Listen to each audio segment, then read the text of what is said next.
Hello दोस्तों, इस YouTube channel पर आपका स्वागत है। ARO एग्ज़ाम के लिए हम मॉडल टेस्ट पेपर लगा रहे हैं। पिछली क्लास में हमने 36 प्रश्नों को कवर किया था, तो आज की क्लास में हम आगे के प्रश्नों को कवर करेंगे। कुछ पता नहीं ARO की परीक्षा में कहाँ से कितने प्रश्न आपको देखने को मिल जाएं, तो टेस्ट को जो पूरा कवर करना चाहिए। तो क्लास को स्टार्ट करते हैं भाई। निम्नलिखित सूची फर्स्ट को सूची सेकंड से सम्मिलित कीजिए। सूची फर्स्ट में पठार है और सूची सेकंड में देश दिए गए हैं, तो कूट के माध्यम से सही उत्तर का हमको चयन करना है।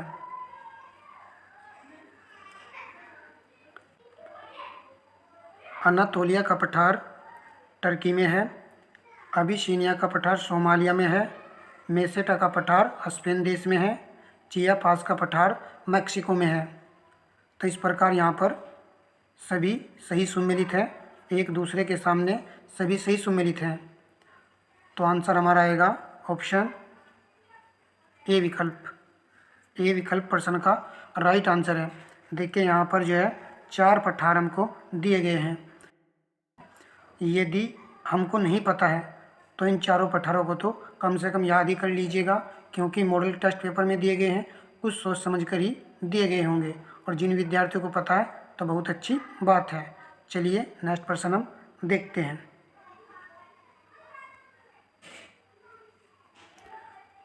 महाद्वीपीय मगन तट के संबंध में कौन सा या कौन से कथन असत्य नहीं है? यह तट से समुद्र की ओर मंद ढाल वाला जलमग्न धरातल है। यहाँ जैव विविधता उच्चतम होता है। गहराई 120 मीटर से 180 मीटर तक होती है। उपर्युक्त सभी क्या महाद्वीपीय मगन तट के संबंध में सभी पॉइंट सही हैं? तो यहाँ पर जो है ऑप्शन डी राइट आंसर है। सभी यहाँ पर सत्य है, असत्य कोई भी कथन नहीं है। तो डी यहाँ पर राइट आंसर है। एक अच्छा प्रश्न है ये, महाद्वीपीय मगन तट। तो देखिए ये हमारा महाद्वीप है और यहाँ पर जो है ये आपका महासागर है। तो यहाँ पर क्या आपका महाद्वीप है और ये आपका महासागर है। और यहाँ पर जो ये है ये आपका महाद्वीपीय मगन तट होता है। तो यहाँ पर इसी को हम थोड़ा सा समझ रहे हैं। यह तट से समुद्र की ओर मंद ढाल वाला जलमग्न धरातल होता है। यहाँ से ऐसे जब नीचे को जाएंगे तो ये क्या होता है, मंद ढाल वाला जलमग्न धरातल होता है। सिंपल समझ लेते हैं। देखिए समुद्र की लहरें इस प्रकार ऊपर की तरफ जाती हैं और जाने के बाद फिर नीचे आ जाती हैं। तो जलमग्न धरातलीय इसी को कहा जाता है। और यहाँ पर जो है इसकी जो गहराई होती है 120 से 180 मीटर तक होती है। तो जैसे जैसे समुद्र में आगे की ओर बढ़ते हैं तो गहराई जो है बढ़ती भी चली जाती है। और यहाँ पर जैव घनत्व उच्चतम होता है। बहुत ही अच्छे लेवल का प्रश्न था, थोड़ा सा हमने इसके बारे में जान लिया है। तो प्रश्न जब आएगा तो आप आराम से जो कवर कर पाओगे। प्रश्न नंबर 39 है, विश्व की सबसे ऊंची नौकागम्य झील कौन सी है? बेकाल झील, वोन झील, टिटिकाका झील, हवाई सवान। तो सी चुनने वालों का यहाँ पर सही आंसर है। टिटिकाका झील जो है विश्व की सबसे ऊंची नौकागम्य झील है। प्रश्न नंबर नेक्स्ट देखिए, करीबा बांध किस नदी पर स्थित है? तो राइट आंसर ऑप्शन बी है, जाम्बेजी नदी पर स्थित है करीबा बांध। प्रश्न नंबर नेक्स्ट, एशिया एवं यूरोप की सीमा बनाने वाली नदी कौन सी है? टेम्स, एर्बुरंदी, नीपर नदी, यूराल। तो यह भी एक अच्छा प्रश्न था, इजीली तरीके से हमने इसका आंसर लगा दिया है। ऑप्शन डी राइट आंसर है, यूराल नदी। देखिए मॉडल टेस्ट पेपर लगाने से छोटे बड़े प्रश्न सभी कवर हो जाते हैं। प्रश्न नंबर 42, निम्नलिखित में से कौन सा युग्म सम्मिलित नहीं है? देश और राजधानी यहाँ पर दी गई है।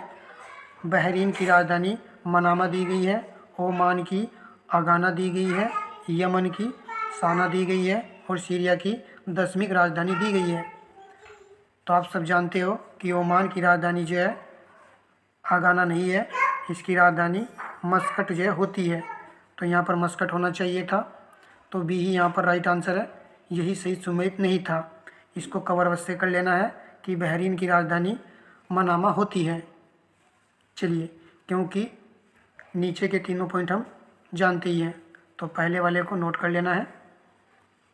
प्रश्न नंबर 43, इस आर्थिक क्रिया में वेतन या लाभ के उद्देश्य से की गई क्रियाओं के लिए पारिश्रमिक का भुगतान किया जाता है। इसमें सरकारी सेवा सहित वस्तु या सेवाओं का उत्पादन शामिल है। ऊपर कही गई बात किस प्रकार की आर्थिक क्रिया के संदर्भ में है? बाजार क्रियाएं, गैर बाजार क्रियाएं, बाजार एवं गैर बाजार क्रियाएं दोनों के लिए। एक बार और देख लीजिए, इस आर्थिक क्रिया के वेतन या लाभ का उद्देश्य से की गई क्रियाओं के लिए पारिश्रमिक भुगतान किया जाता है। इसमें सरकारी सेवा सहित वस्तु या सेवाओं का उत्पादन शामिल है। तो इसके लिए जो है ऑप्शन ए राइट आंसर आएगा, बाजार क्रियाएं। चलिए प्रश्न नंबर लगाते हैं नेक्स्ट। बेफिन की खाड़ी और उत्तरी अटलांटिक महासागर को कौन सी जल संधि जोड़ती है? डेनमार्क जल संधि, डेविस जल संधि, डोवर जल संधि या डार्डेनलीन जल संधि? तो ऑप्शन बी वालों का यहाँ पर सही आंसर हो जाएगा, डेविस जल संधि। यह विश्व की सबसे चौड़ी जल संधि है। यही जल संधि जो है बेफिन की खाड़ी और उत्तरी अटलांटिक महासागर को जोड़ती है। प्रश्न नंबर 45। भाई सेशन पसंद आएगा तो वीडियो को लाइक शेयर अवश्य कर दीजिएगा। लाइक करने की वजह से ही मैं आपको अच्छी क्लासें उपलब्ध कराता रहता हूँ। प्रश्न नंबर 45, निम्नलिखित में से कौन सा नगर कालीन उद्योग के लिए विश्व प्रसिद्ध है? मोस्ट इम्पोर्टेंट प्रश्न है ये। कालीन उद्योग के लिए विश्व प्रसिद्ध है, उस नगर का हमको यहाँ पर चयन करना है। तो राइट आंसर ऑप्शन डी है, ढाका। ढाका जो है कालीन उद्योग के लिए विश्व प्रसिद्ध है।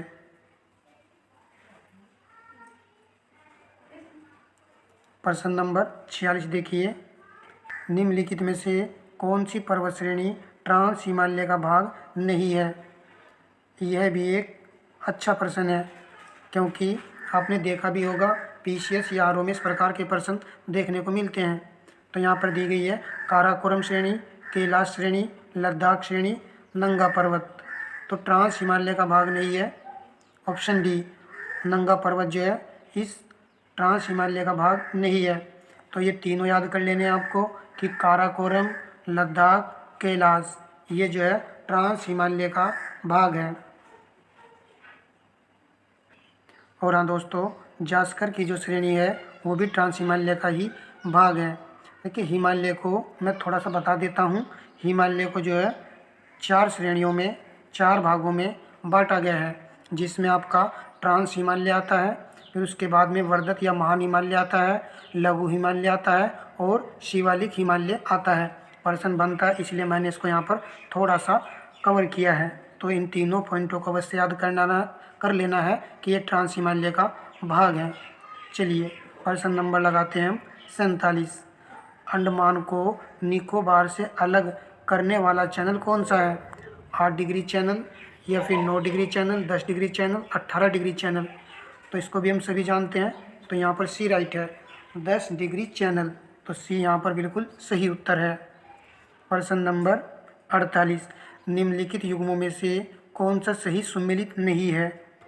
यह प्रश्न हमने हाल ही के टेस्ट में आपको करा था भी, और ये देख के आपको मॉडल पेपर में भी देखने को मिल गया है। तो देवप्रयाग, भागीरथी, अलकनंदा का संगम है। देवप्रयाग, भागीरथी और अलकनंदा का संगम है, ये यहाँ पर कहा गया है। रुद्रप्रयाग, मंदाकिनी और अलकनंदा का संगम है।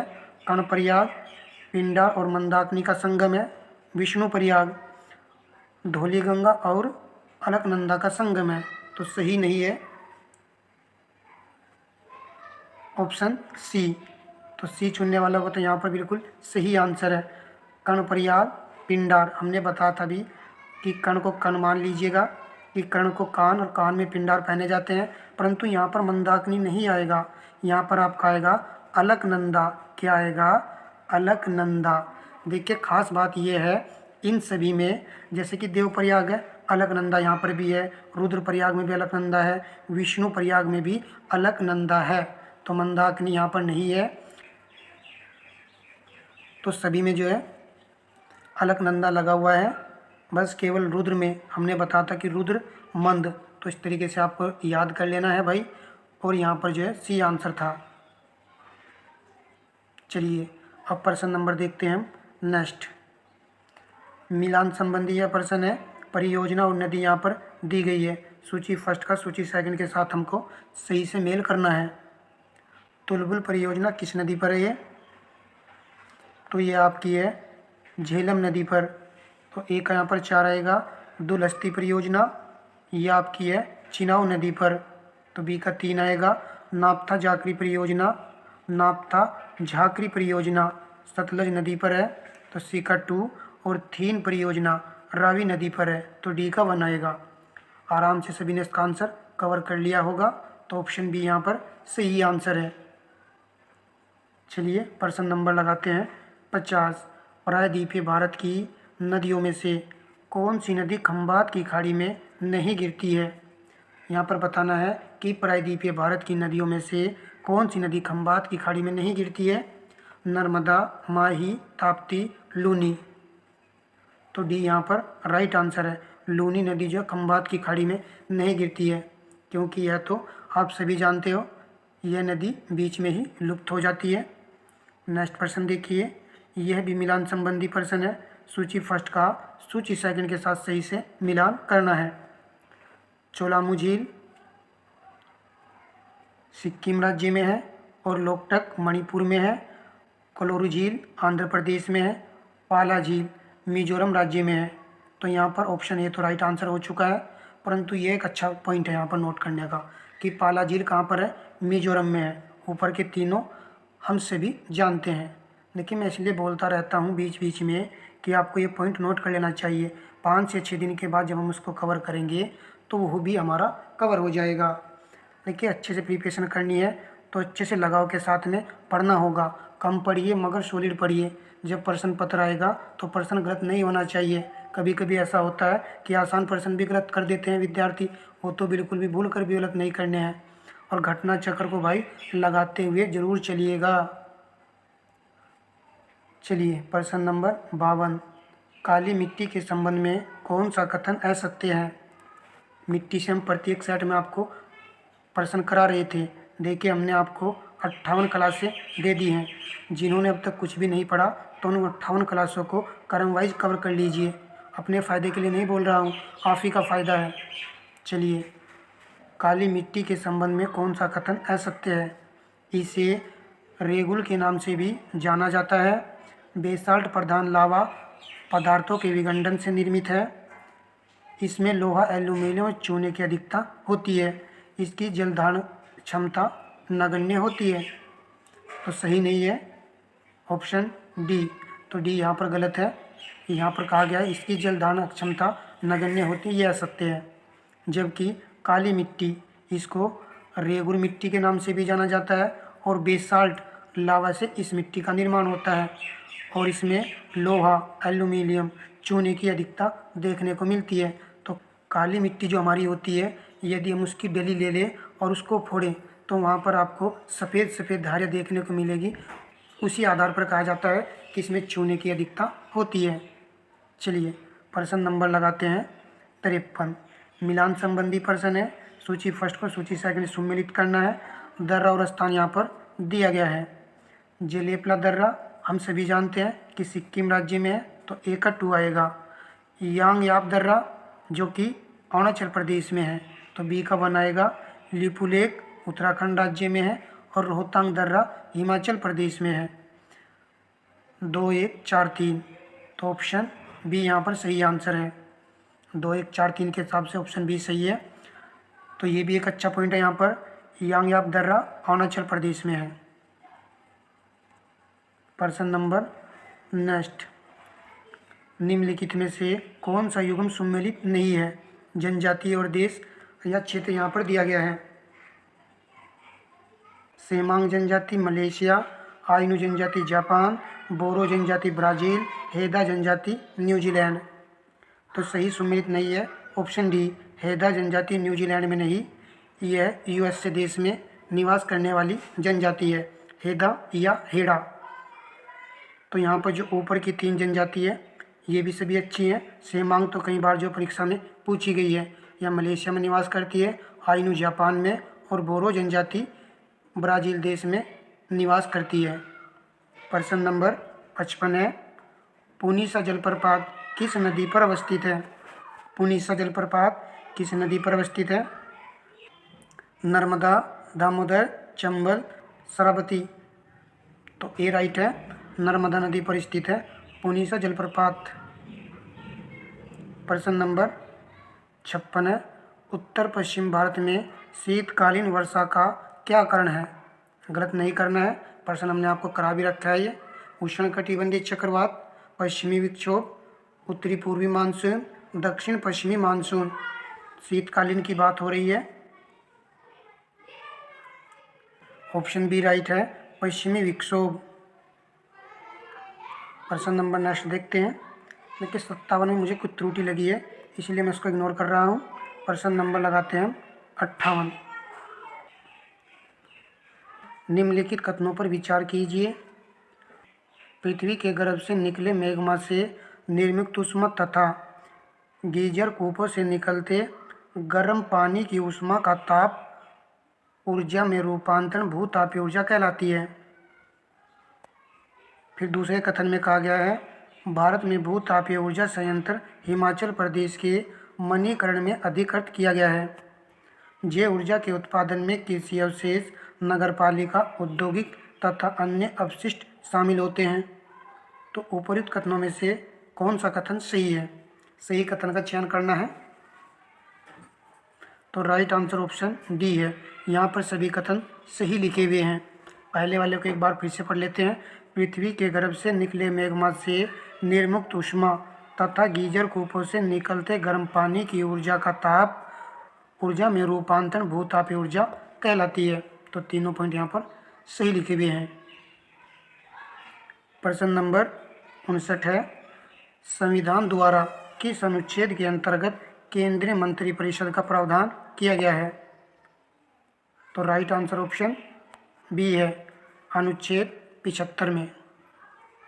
प्रश्न नंबर 60 है, भारतीय संविधान के कौन से अनुच्छेद नागरिकता से संबंधित हैं?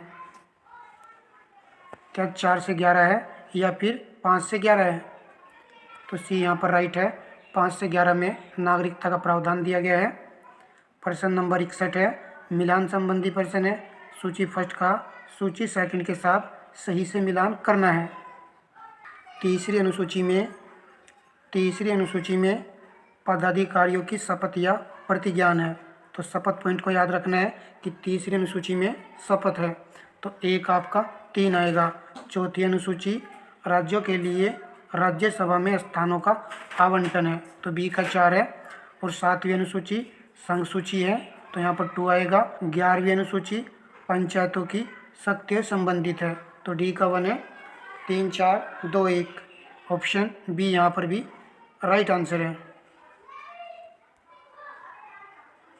प्रश्न नंबर 62 है, निम्नलिखित युग्मों में से कौन सा सही सुमेलित नहीं है?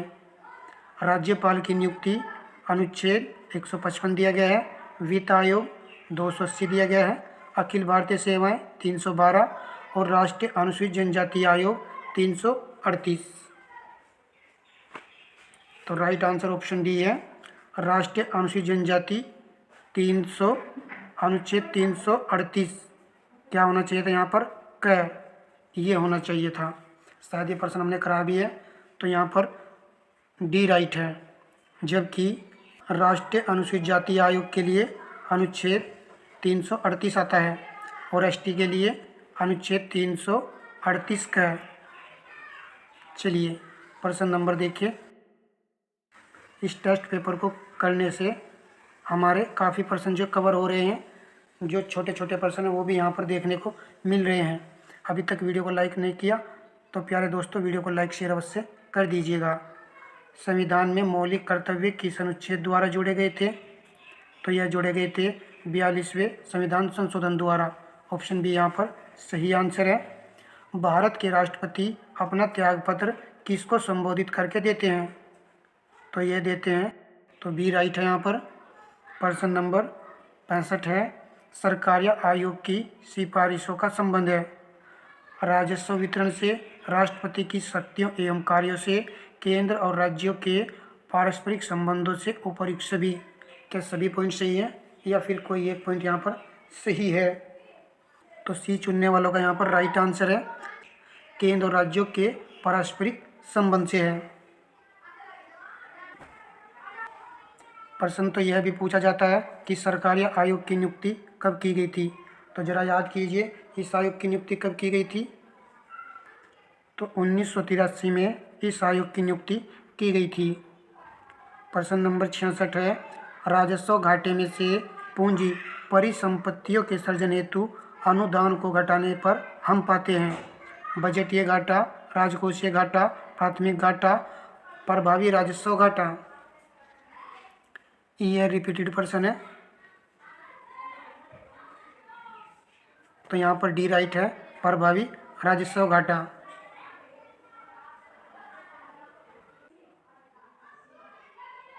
चलिए प्रश्न नंबर देखिए 67, निम्नलिखित में से कौन सी वनस्पति शीतोष्ण पतझड़ वन में पाई जाती है?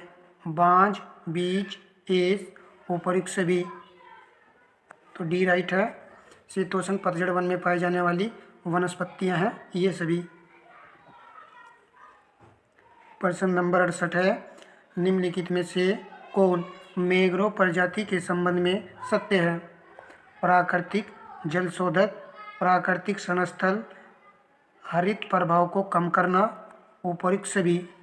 मैंग्रोव प्रजाति के संबंध में यहाँ पर जो सभी कथन सत्य लिखे हुए हैं। देखिए सबको याद कर रखना है कि प्राकृतिक जल शोधन भी मैंग्रोव प्रजाति के संबंध में सत्य है, प्राकृतिक क्षणस्थल भी और हरित प्रभाव को कम करना भी मैंग्रोव प्रजाति से संबंधित पॉइंट ही है। प्रश्न नंबर 69 है, निम्नलिखित में से कौन सा युगम सुमिलित है? झील और स्थान यहाँ पर दिया गया है, सातताल झील हिमाचल प्रदेश दिया गया है, अष्टमुदी तमिलनाडु, पिछोला झील राजस्थान, लोनार झील मध्य प्रदेश दिया गया है। तो सही सुमेलित है ऑप्शन सी, पिछोला झील जो राजस्थान में है, जबकि लोनार झील आप सब जानते भी होंगे महाराष्ट्र राज्य में है, अष्टमुदी झील जो है केरल में है और सातताल ये आपका उत्तराखंड राज्य में है। चलिए प्रश्न नंबर देखिए 70, कथन कारण का प्रश्न है ये। खतरे का सिग्नल लाल रंग का बनाया जाता है, लाल रंग का प्रकीर्णन सबसे कम होता है, ये कारण में कहा गया है। तो कथन और कारण दोनों सही हैं। कारण कथन की सही व्याख्या करता है या फिर सही व्याख्या नहीं करता है। देखिए दोनों में से एक आंसर है, तो ऑप्शन ए चुनने वालों का यहाँ पर सही आंसर हो जाता है। खतरे का सिग्नल लाल रंग का बनाया जाता है क्योंकि इसका प्रकीर्णन जो है सबसे कम होता है, इसीलिए तो खतरे के सिग्नल में इस रंग का प्रयोग किया जाता है। चैनल पर नए हो तो चैनल को भाई सब्सक्राइब जरूर कर लीजिएगा। ललित स्टडी 105 यूट्यूब चैनल को सब्सक्राइब जरूर करें और हाँ बेल आइकन को ऑन जरूर रखा करो, जब भी क्लास आएगी उसका नोटिफिकेशन आपके पास पहुँचेगा और आप समय पर उस क्लास को देख पाओगे। निम्नलिखित में से कौन सा पौधा मालवेसी कुल का नहीं है? कपास, भिंडी, गुड़हल, शलजम। मालवेसी कुल का नहीं है तो डी शलजम। देखिए मालवेसी कुल के यहाँ पर ये पौधे आए हैं तो इनको भाई नोट कर लेना है। चलिए प्रश्न नंबर 72 लगाइए। जलवायु परिवर्तन पर भारत की प्रथम राष्ट्रीय कार्य योजना जारी की गई। सभी का 2008 दिया गया है, मंथ देखना कौन सा आएगा। तो ऑप्शन सी राइट है, जून 2008 में भारत की प्रथम राष्ट्रीय कार्य योजना जारी की गई थी जलवायु परिवर्तन पर। अच्छा प्रश्न है। प्रश्न नंबर है आपका 73, राष्ट्रीय कथक संस्थान अवस्थित है? तो यह अवस्थित है लखनऊ में, ऑप्शन सी राइट आंसर है।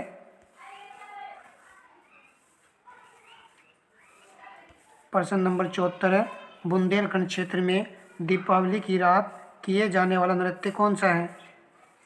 बेरेदी नृत्य, मोनिया नृत्य, राई नृत्य और देवी नृत्य। तो ये सभी बुंदेलखंड के ही नृत्य हैं। प्रश्न का उत्तर आएगा ऑप्शन ए बरेदी नृत्य। यह नृत्य दीपावली की रात किए जाने वाला नृत्य है और बुंदेलखंड के सभी नृत्य हैं। चलिए, अच्छा प्रश्न था ये भी। प्रश्न नंबर लगाते हैं हम 75। हाल ही में चर्चा में रहे विवेकानंद रॉक मेमोरियल के संदर्भ में निम्नलिखित कथनों पर विचार कीजिए।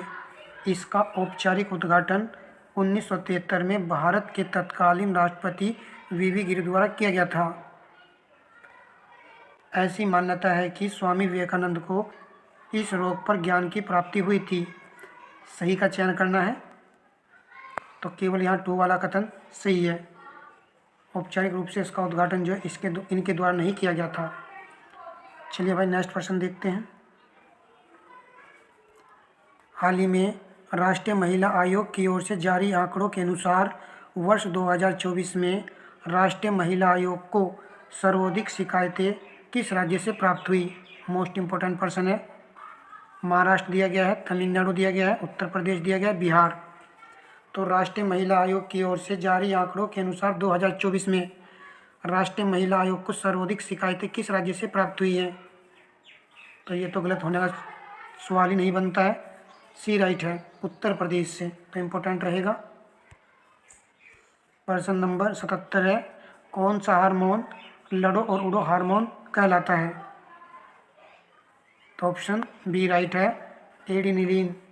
एडिनिलीन हार्मोन को ही लडो और उडो हार्मोन कहा जाता है। प्रश्न नंबर 78 है, निम्नलिखित में से कौन सा विटामिन मनुष्य में रक्त का थक्का जमने हेतु जिम्मेदार है? तो ऑप्शन ए राइट आंसर है, विटामिन के। इस क्लास में हमने 37 से आगे के प्रश्नों को लगाया है और 79 तक हमने कवर किया है। तो 43 प्रश्नों को हमने यहाँ पर कवर किया है, एक प्रश्न को हमने यहाँ पर हटा दिया है। इसका पार्ट 3 भी हम जल्दी आपको उपलब्ध कराएंगे, जिसमें कुछ करंट के प्रश्न शामिल होंगे और कुछ रीजनिंग के प्रश्न, मैथ के प्रश्न देखने को मिलेंगे और जीके जीएस के। धन्यवाद दोस्तों।